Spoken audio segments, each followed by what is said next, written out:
Getting motivated to start budgeting, saving, and sticking to your financial journey can be a challenge. We all know that budgeting is the foundation for taking charge of your money, but it can also get exhausting and tough to keep that drive to stay the path and to reach your financial goals. So, I wanted to talk about it, and in today's video, we are going to discuss 7 ways to help you get motivated around your money.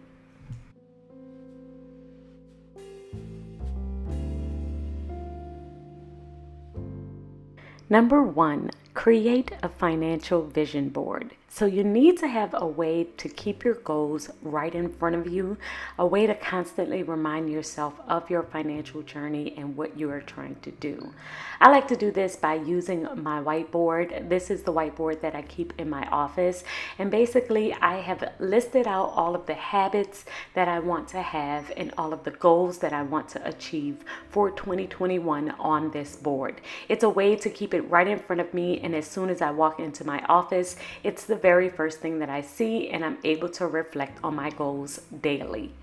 So put your goals in a place where you can see them on a daily basis so that it will keep you encouraged and inspired on those days where you may not feel like sticking to your budget.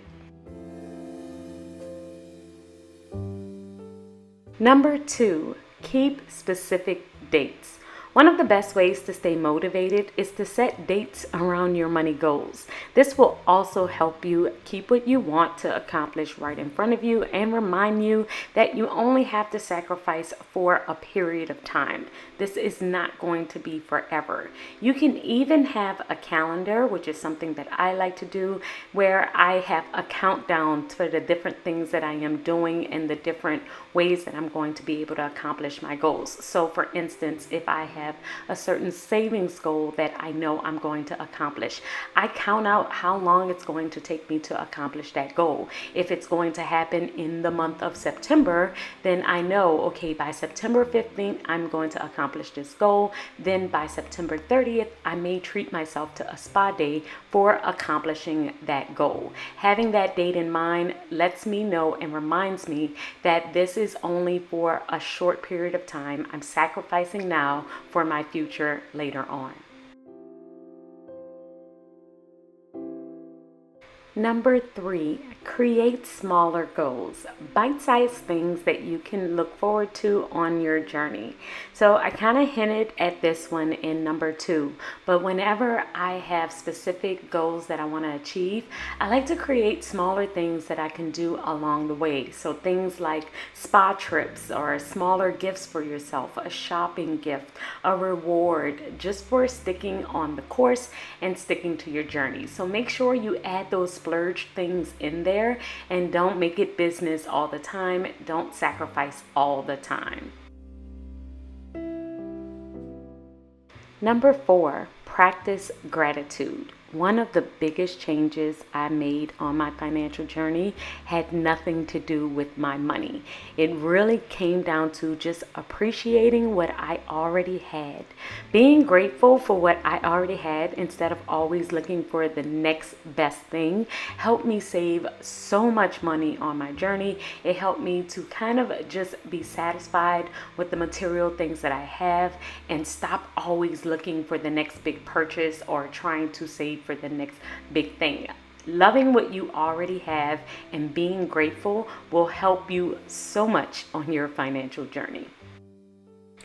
Number 5, give yourself rules. So this was another one that was really helpful on my financial journey. And basically it's applying rules for when I would splurge. So instead of telling myself I was never going to spend money or I needed to always sacrifice, instead I just decided that I was going to decide when we were going to splurge. So if we decided we were going to eat out, our eat out days are on Fridays, or we get a higher spending amount on on vacations. We go shopping once a month. We do something fun when we reach a certain savings goals.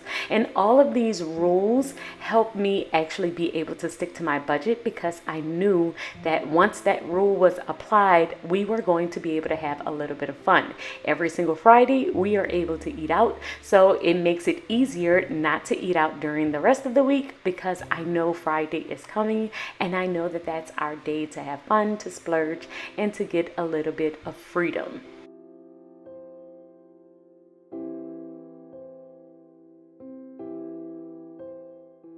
Number 6, get an accountability partner. You need someone to help you stay encouraged when you don't feel motivated on your financial journey.